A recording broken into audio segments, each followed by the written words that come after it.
So another month goes by and we have a brand new Terraria State of the Game. Now this one was meant to come out at the end of May, but it got delayed because Loki was on holiday. Honestly, I don't blame him. It's also not massive, but we are getting closer to 1.4.5, so let's talk about what's new. So in regards to PC news, this is what Relogic had to say. Localization has been the name of the game in May, bringing 3 new languages on board, alongside all new character sets. Always sounds easy enough, but it is a pretty monumental task. Lots of checking within the UI for text overruns, which given how huge our game is, that's a tall order, and so on. That said, we are in a pretty good place with the older text, still need to do all of 1.4.5, but that will come when we are done adding content to said update.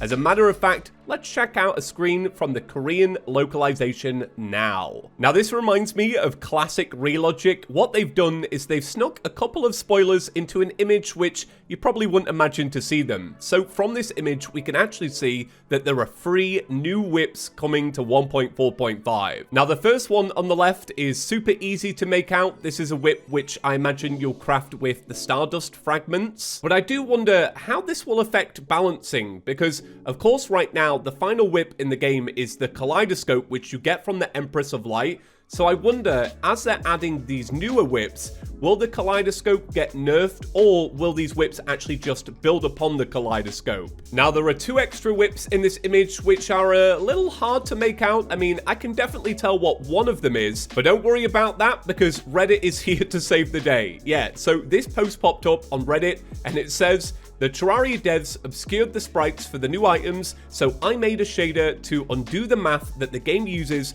for drawing semi-transparent objects on top of others to get the original sprites. Here they are." Now this is the most big brain thing I've ever seen for a Terraria spoiler in all of the years I've ever made these videos, so hats off to you. But we now have a very clear look at the 2 whips that we're also getting. Now the one in the middle is still kind of obstructed, but I would say this looks like a brand new whip which we're going to get from Duke Fishron. Right now, Duke Fishron does drop the Tempest Staff for summoners, but when you combine that with a brand new whip, I think it makes it a little bit more enticing to actually go out of your way and make sure that you're doing this boss when you're a summoner. And then the final whip is one that we've known about for a while. It's a brand new whip that's going to be dropping from the Moon Lord.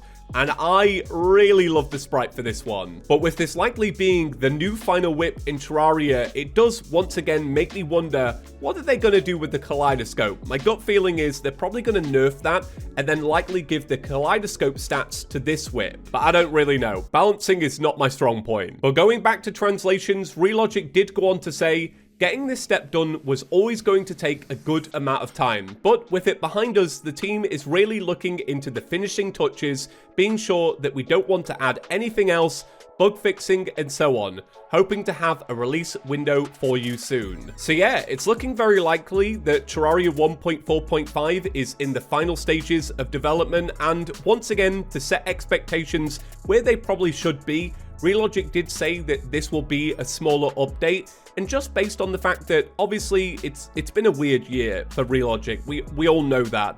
We haven't had too many spoilers about this update. I want you all to know that like this probably isn't going to be something that's huge, but as always, it's nice to get another free update to the game that we love. On that note though, I did find 2 tiny little extra things. Somebody did ask if they're going to add a Moonlord shirt so that you can make a full vanity set of the Moonlord. Reb responded, I know, adding this on a list somewhere. And since this idea got a lot of traction on Reddit last month, somebody tweeted Red and asked about adding a feature that allows you to share discovered map between different players when on multiplayer. And Reb responded, "We've discussed it a few times, but it's not quite in the cards right now." So, moving on, you may have heard, earlier this week, Relogic announced that they're working on an official Terraria board game with the company Paper Fort Games. Now, luckily for me, they were actually demoing the early alpha here in England, so I headed outside, I touched some grass, I checked it out, and it's actually really fun. The designer behind the game was kind enough to talk me through how it's all played and answer a bunch of little questions, and I won't regurgitate absolutely everything that I learned because honestly, I'd probably butcher it. I don't play a lot of board games, but it was great to see that they've managed to keep a bunch of that core Terraria energy that I personally really enjoy. Essentially, when you play the game, every time the map is randomly generated, and over time, you'll actually expand it across a giant table. In each one of these sections, there are potentially randomized ore, randomized enemies, loot that you can find. There's also a day-night cycle that goes along as you play the game. Apparently, there's going to be a bunch of different objectives that you can complete, like do a slime rain or kill the wall of flesh, and they say that the sweet spot in terms of playtime is around 75 minutes. And in regards to replayability, from what I understand, because the map is randomly generated, every time you play, you're going to have a slightly different experience. And I believe that you can pick one of the objectives and make that your end goal, so you don't always have to do the same thing. The game can be played on your own or with friends, and in regards to shipping and distribution, they said they'd let people know well in advance what parts of the world they can actually get the game to. Finally, if you haven't heard, Terraria.shop have announced that they're working on these new Terraria blind boxes, and they made this snazzy trailer.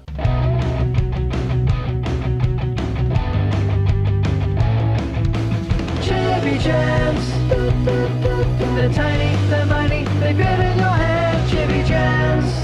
Now, I bring this up because if you didn't know, I do have an affiliate code for the shop. It's Chippy, and that code will actually save you 15% on absolutely everything. So if you are looking to pick up these figurines, consider using my code. It supports the channel, and you get a save-in. That's it for this month's State of the Game. Now, of course, we'll likely have another one of these in a couple of weeks at the end of June, so I'll see you then. Peace.